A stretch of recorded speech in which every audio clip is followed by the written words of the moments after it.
Namaskar, this is CVR English and it's time to roll the primetime news hour with me, Anukriti Sharma. Ladies and gentlemen, in the US election, campaigning is on in full swing right now. And both the candidates are on a mega media blitz. 2 days ago, Kamala Harris gave an interview to Fox News. The conversation was short, but it was very combative to say the very least.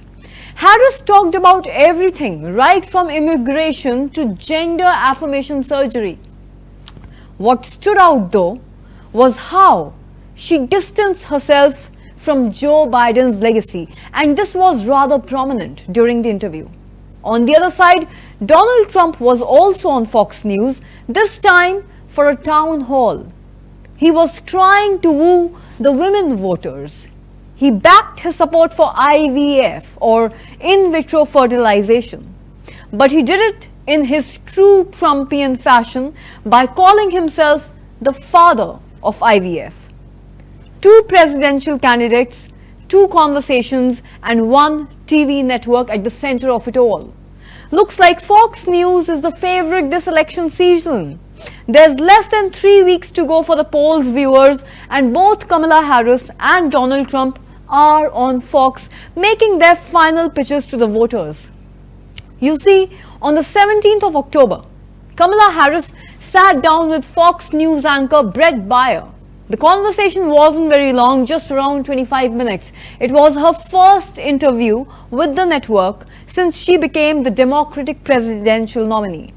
And must I say, it was combative.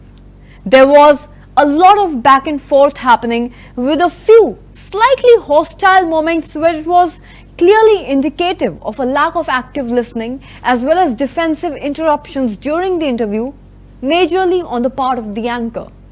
But the interview had 3 main takeaways. The first is immigration.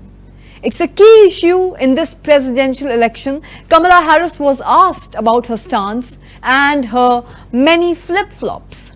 Another issue of contention was the taxpayer-funded gender reassignment surgery for the prisoners. Kamala Harris had supported it in the past, viewers. The Trump campaign has slammed her on the basis of this. So she was obviously questioned about it. And Harris had only one thing to say. She said that she would follow the law.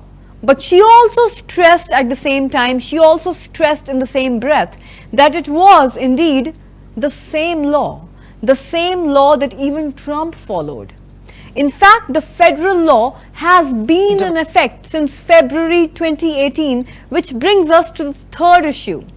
Harris's predecessor, Joe Biden. Biden dropped out of the race in July this year and he endorsed Harris. She got the nomination and interestingly his funds too. Until now, you see, she's embraced his policies. But recently, the vice president seems to have done a U-turn. She seems to be keen on distancing herself from the Biden administration. Remember, the same administration that she was a part of. She stated during the interview, and I'm quoting, "My presidency will not be a continuation of Joe Biden's presidency. And like every new president that comes into office, I will bring my life experiences, my professional experiences, and fresh and new ideas that represent a new generation of leadership." Unquote. So, combative yet brief. That was Harris's stint at Fox News. And what did Trump's interview look like? Well, more of the usual. Donald Trump is no stranger to Fox News, and I believe all of us know that. He even dials in for the morning shows, and the network has backed him throughout. So he chose to use Fox News to connect with an unlikely voter base this time, the women of America. And he tried to woo them in true Trump fashion. This was the Fox News town hall, and Trump was connecting with the women voters this time. We don't know how much being the father of IVF, like he is calling himself, will woo them. But there is one clear strategy here. You see, Harris's interview was in Pennsylvania, and Trump's town hall in Georgia. These are the two swing states. Now, whoever wins them also wins the presidency. So the candidates right now are on a media blitz. Now, we don't really know who will come out on top, but Fox News seems to be making the most of it. Take a look at this special report. It's a serious issue. He is saying that he would use the military to go after them. Think about this. And we know who he would target. And we know who he would target because he has attacked them before. Journalists whose stories he doesn't like. Election officials who refuse to cheat by filling extra votes and finding extra votes for him. Judges who insist on following the law instead of bending to his will. This is among the reasons I believe so strongly that a second Trump term would be a huge risk for America and dangerous. Immediately, we're going to end it. Because they're really... Is that an executive order you do that with? They're really... I could do it with an executive order. I'll have to do it with an executive order. You can do it with the Aliens of 1798. We can do things in terms of moving people out. If he's as bad as you say, that half of this country is now supporting this person who could be the 47th president of the United States, why is that happening? This is an election for president of the United States. It's not supposed to be easy.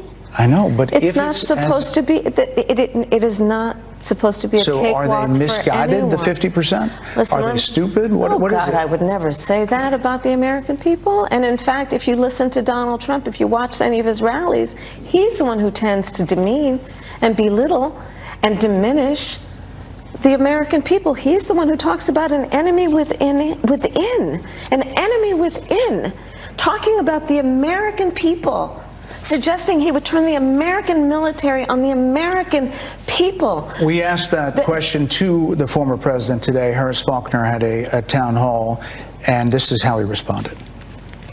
I heard about that. They were saying I was like threatening. I'm not threatening anybody.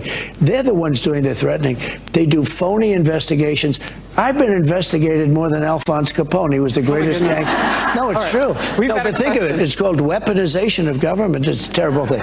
So, Brett, I'm sorry, and with all due respect, that clip was not what he has been saying about the enemy within that he has repeated when he's speaking about the American people. That's not what you just showed. Well, he was asked about that specific... No, that's not what you just showed. In all fairness and respect to you, that was the question that we asked him. You didn't show that, and here's the bottom line. He has repeated it many times, and you and I both know that.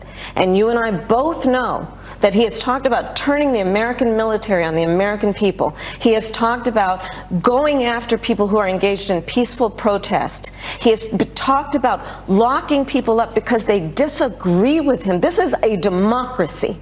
And in a democracy, the President of the United States, in the United States of America, should be willing to be able to handle criticism without saying he'd lock people up for doing it. And this is what is at stake, which is why you have someone like the former chairman of the Joint Chiefs of Staff saying what Mark Milley has said about Donald Trump being a threat to the United States of America. We know who Donald Trump is. He is someone who will stop at nothing to claim power for himself. And you don't have to take my word for it. I've said for a while now, watch his rallies. Listen to his words. He tells us who he is. And he tells us what he would do if he is elected president. So here tonight, I will show you one example of Donald Trump's worldview and intentions. Please roll the clip. The worst people are the enemies from within. The enemy from within. Those people are more dangerous, the enemy from within, than Russia and China. These people should be put in jail the way they talk about our judges and our justices. Now, if you had one really violent day, one rough hour, and I mean real rough. I think the bigger problem are the people from within. We have some very bad people. We have some sick people, radical left lunatics. And I think they're and it should be very easily handled by, if necessary, by National Guard, or if really necessary, by the military.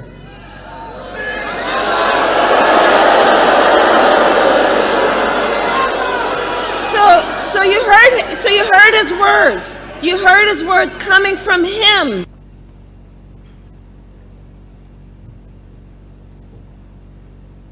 Shifting focus now to the ongoing India-Canada row and also the worsening bilateral relations between the two nations, it was intelligence, viewers, and not evidence.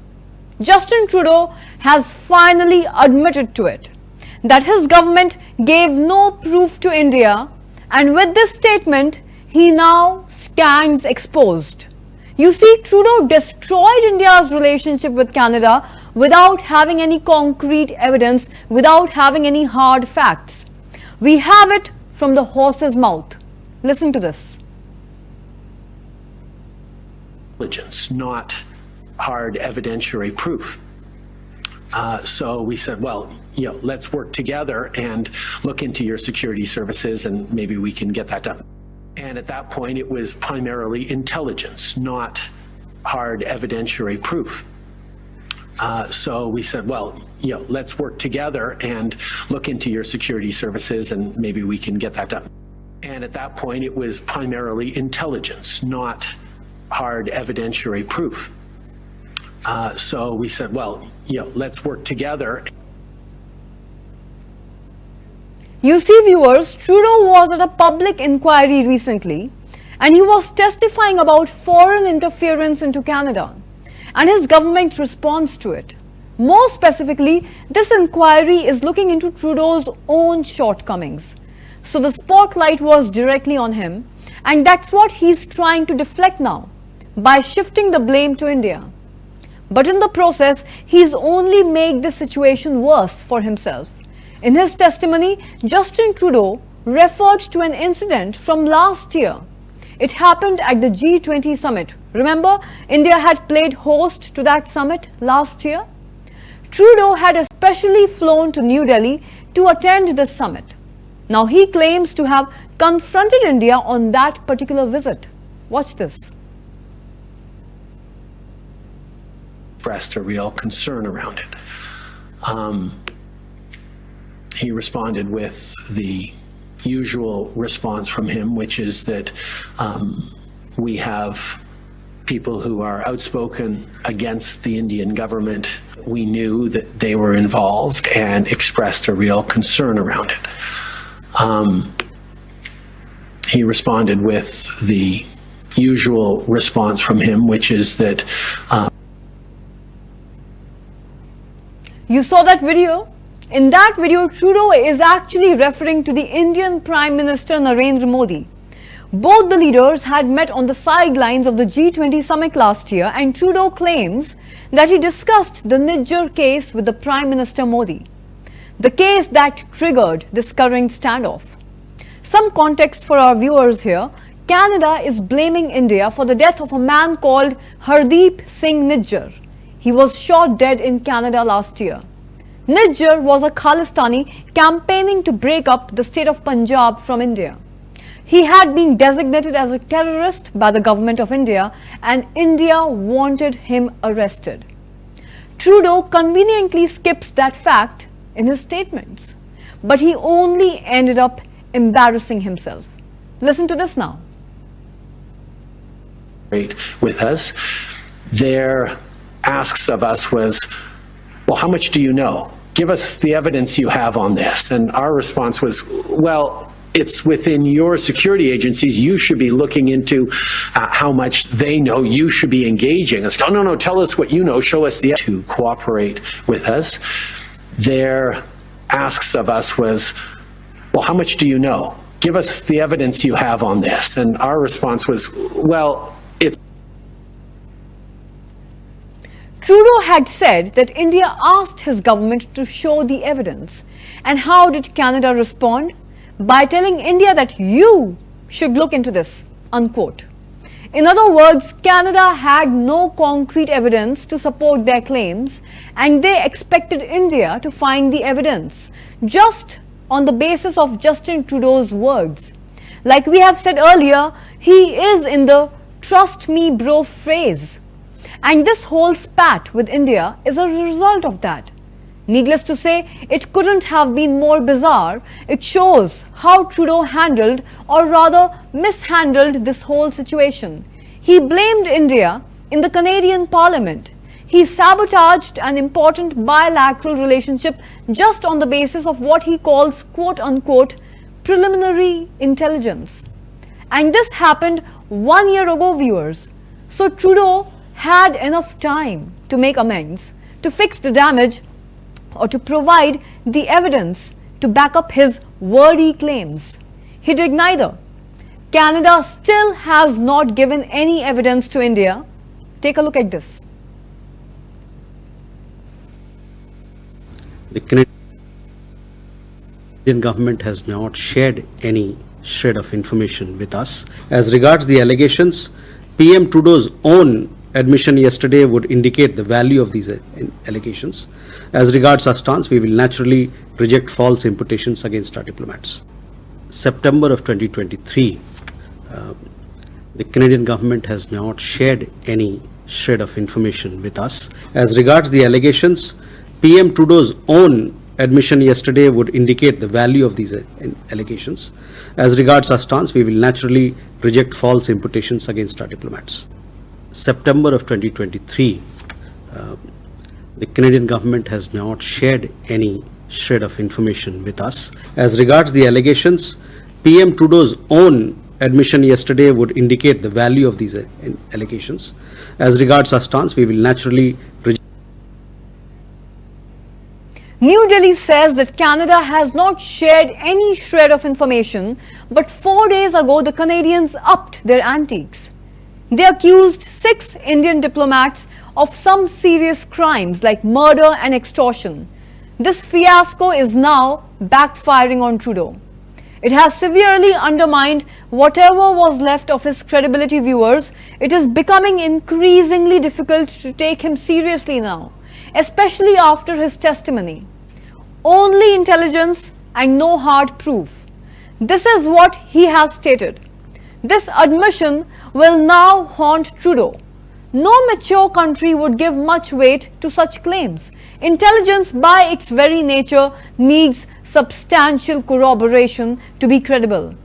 Otherwise, you end up with disasters like the Iraq War, where the West attacked the Saddam regime without any concrete proof of the weapons of mass destruction. Viewers, Trudeau's walking the same path. His statements on India got all the attention recently, no doubt about that. But he took aim at the opposition too, the Canadian opposition. He said the Conservatives have been compromised. Now that's the opposition party, the Conservatives in Canada. He said that their MPs are involved in foreign interference campaigns.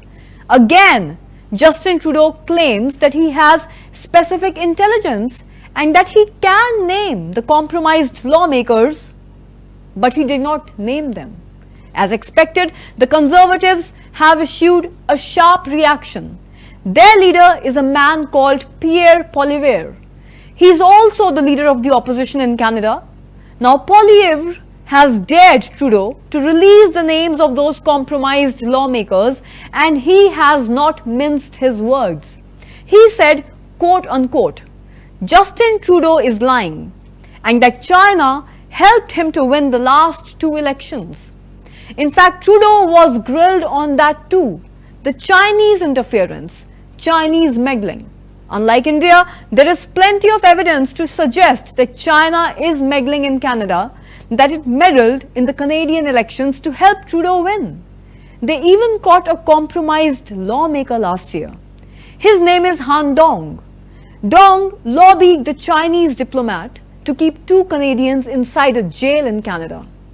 So it is quite a serious matter. with hard facts too, with evidence as well. But what did Trudeau have to say about Chinese meddling? Precious little. He was asked specifically about the activities of the Chinese diplomats in Canada, and he tried to downplay the concerns. He said, and I am quoting, "Well, it is fairly obvious and a part of what diplomats do in all countries, in all parts of the world." It seems that Trudeau doesn't see an issue with Chinese meddling, even when there is proof. But do the people of his own country agree? Well, last year, a poll was conducted. It revealed that a majority of Canadians viewed China as a threat, but they did hold a favorable opinion of India. Justin Trudeau's bent on ruining that. He blames India and offers no proof. He blames the opposition and offers no proof. But he shields China where there is ample proof. Speaking of proof, the people of China should ask why. Here's a special report. Their asks of us was, well, how much do you know? Give us the evidence you have on this. And our response was, well, it's within your security agencies. You should be looking into how much they know. You should be engaging. It's, oh, no, tell us what you know. Show us the evidence. September of 2023, the Canadian government has not shared any shred of information with us. As regards the allegations, PM Trudeau's own admission yesterday would indicate the value of these allegations. As regards our stance, we will naturally reject false imputations against our diplomats. And at that point, it was primarily intelligence, not hard evidentiary proof. So we said, well, let's work together and look into your security services, and maybe we can get that done. We knew that they were involved and expressed a real concern around it. He responded with the usual response from him, which is that we have people who are outspoken against the Indian government to cooperate with us. Their asks of us was, well, how much do you know? Give us the evidence you have on this. And our response was, well, it's within your security agencies. You should be looking into how much they know. You should be engaging. It's, oh, no, tell us what you know. Show us the evidence. September of 2023, the Canadian government has not shared any shred of information with us. As regards the allegations, PM Trudeau's own admission yesterday would indicate the value of these allegations. As regards our stance, we will naturally reject false imputations against our diplomats. And at that point, it was primarily intelligence, not hard evidentiary proof. So we said, well, let's work together and look into your security services, and maybe we can get that done. We knew that they were involved and expressed a real concern around it. He responded with the usual response from him, which is that we have people who are outspoken against the Indian government to cooperate with us.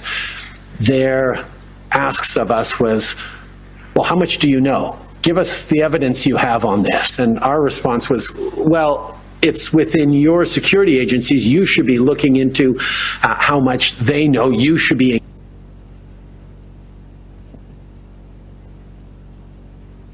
Our last story for tonight, immortality.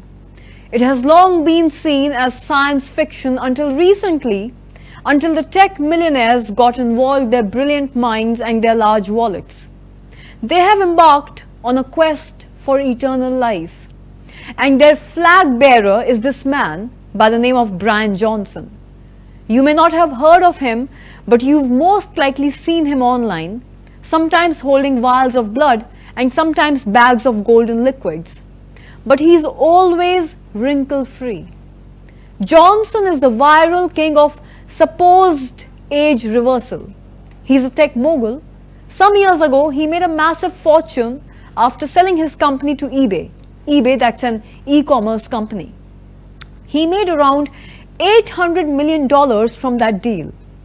Now viewers, if you were in his place with $800 million from a deal? What would you have done with that money? Travel the world? Bought a private island? Well, Johnson went another way. He started chasing immortality, and he claims to have made some progress. The millionaire is 47 years old. That is his real chronological age, 47 years. But his actual biological age, meaning how old his body seems to be or how old his somatic body actually is 31. Now, how did he manage to do this?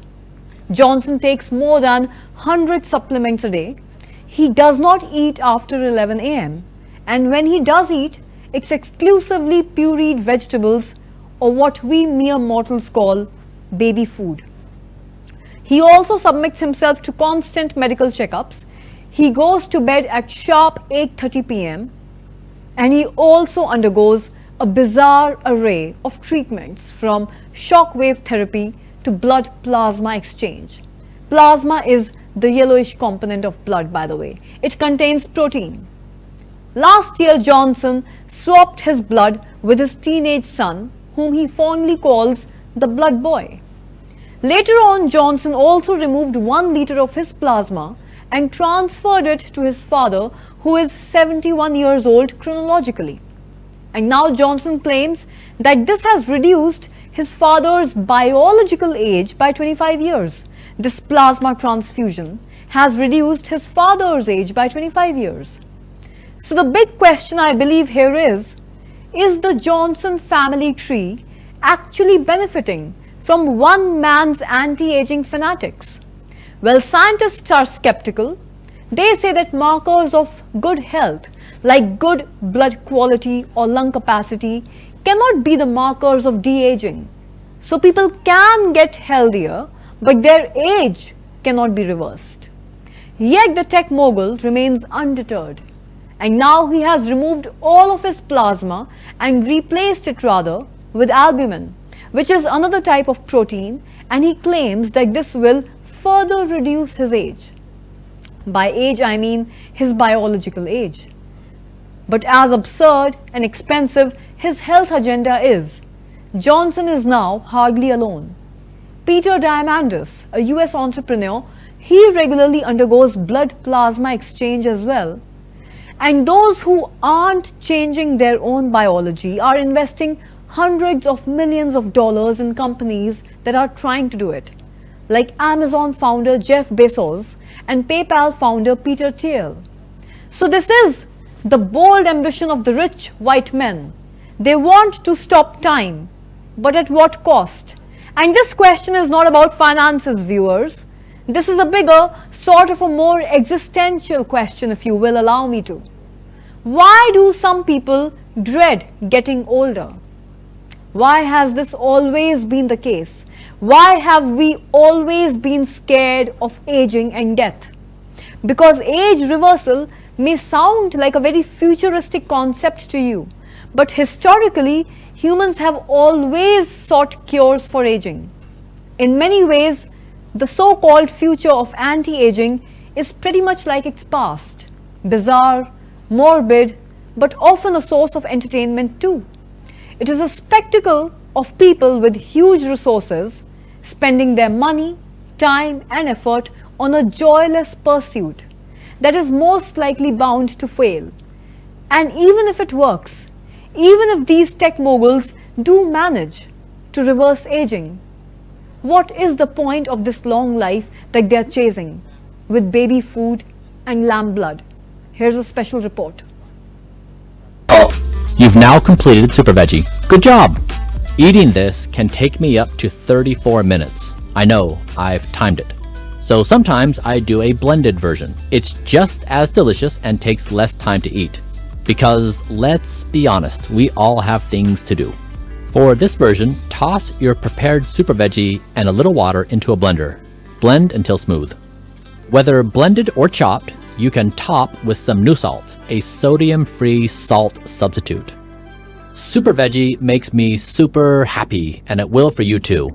Here we go, let's dive in. This is the food protocol. Tell us more. This is what we've designed as the perfect diet. That does not mean it's the only way to achieve perfect nutrition, but it's what we've done for this protocol. Every morning I'll wake up, I'll drink the Green Giant. Actually, why don't you try it? Yes, I would love to.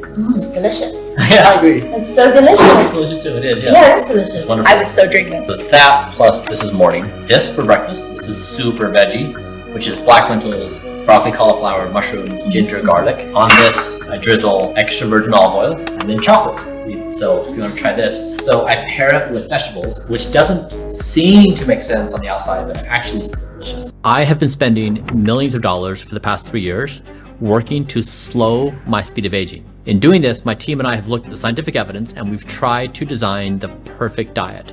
One where every calorie has had to fight for its life. Today, I'm going to show you one of my favorite meals called Super Veggie. It's a delicious way to get so many of your vegetables. Chef Jamie is going to show you how you can prepare it in 20 minutes time. I eat this every day and it's one of my most favorite moments. You're going to love it. To start, weigh and chop your raw vegetables. First, take cauliflower for anti-inflammatory and fiber. Chop into small pieces totaling 150 grams. Do the same with your broccoli, this time totaling 250 grams. Broccoli is for antioxidants, bowel health, and fiber. Now you've got your broccoli and cauliflower, measure out 50 grams of either shiitake or maitake mushrooms for immune system health, 1 peeled clove of garlic for heart and immune health, and 3 grams of ginger for a variety of benefits including liver, pancreas, artery health, and digestion. Chop your garlic and ginger and keep them aside for later. Next, boil the broccoli, cauliflower, and mushrooms together for 7 to 9 minutes until fairly soft. The base of your super veggie will be 150 grams of cooked black lentils for protein and fiber. Take your boiled broccoli, cauliflower, and mushrooms and add them to your base of lentils. There are a few more ingredients to make your super veggie complete. Add 1 tablespoon of cumin for inflammation, liver, and pancreas health. 1 tablespoon of hemp seeds for healthy omega-6 and 3. Add the chopped ginger and garlic you put aside earlier. Add 1 tablespoon of apple cider vinegar for blood sugar and taste. I also add 1 tablespoon of extra virgin olive oil to every meal I eat for its incredible whole body benefits. You've now completed Super Veggie. Good job! Eating this can take me up to 34 minutes. I know, I've timed it. So sometimes I do a blended version. It's just as delicious and takes less time to eat. Because let's be honest, we all have things to do. For this version, toss your prepared super veggie and a little water into a blender. Blend until smooth. Whether blended or chopped, you can top with some new salt, a sodium-free salt substitute. Super Veggie makes me super happy, and it will for you too. I have been spending millions. Well, that brings us to the wrap of this special edition of Primetime News Hour with me, Anukriti Sharma. I shall catch up with all of you once again tomorrow at 7 p.m. Until then, keep watching CVR English for more news and updates.